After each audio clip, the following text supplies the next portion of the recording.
Now, we are going to bring more in our top story, and we can tell you that many of the 530-odd people arrested over the last few nights have started appearing in court. We'll bring you further developments on that front as they come to hand. But we can speak to Gary Maundril now. He's a pub owner in the south of London, Southwark. He joins us now from there via webcam. Gary, good morning and thank you very much for your time. Tell us your experiences over the last day or so. They've been pretty horrific and terrifying.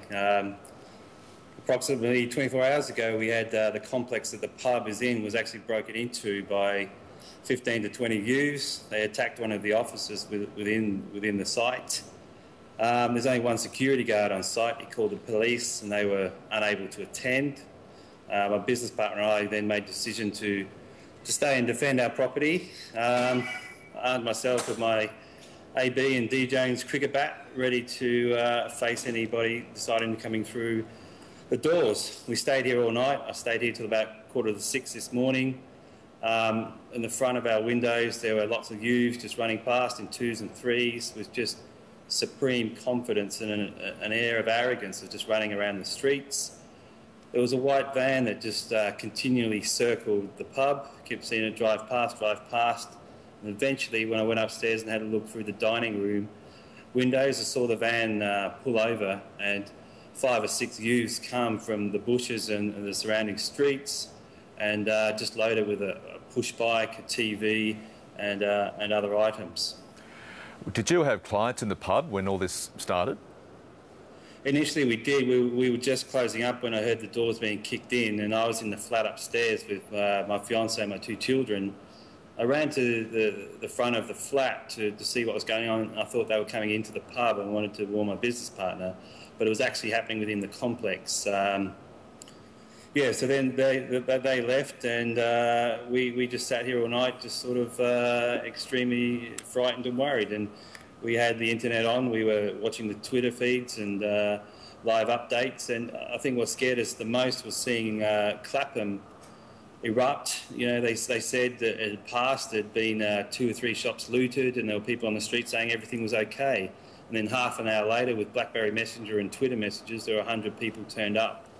So we feared the same might happen within the leather market. You know, these 15 kids had come, seen the security guard and didn't really get challenged, but we feared that through these messengers that they might turn up again. And any sign of police during this period? No, we rang the police and they were stretched. They said they couldn't even send a van to do a drive-by, to make their presence known. And on the second call, the police said they just couldn't cope with what was happening. You know, we were seeing updates on the internet of kicking off in Camden, Hoxton, all over London, all points of the compass. Now, have you reopened tonight? I gather from the emptiness behind you, perhaps you are shut?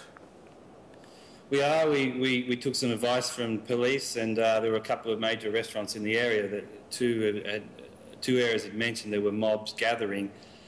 That's been the hardest thing about today, the amount of information that's been flying around and trying to decipher what's the best. And in the end, we just decided that we couldn't risk not only the few patrons that we might have, but our staff safety in the venue, but also the fact that some of our staff have to go back through some of these areas that have already been rioted in.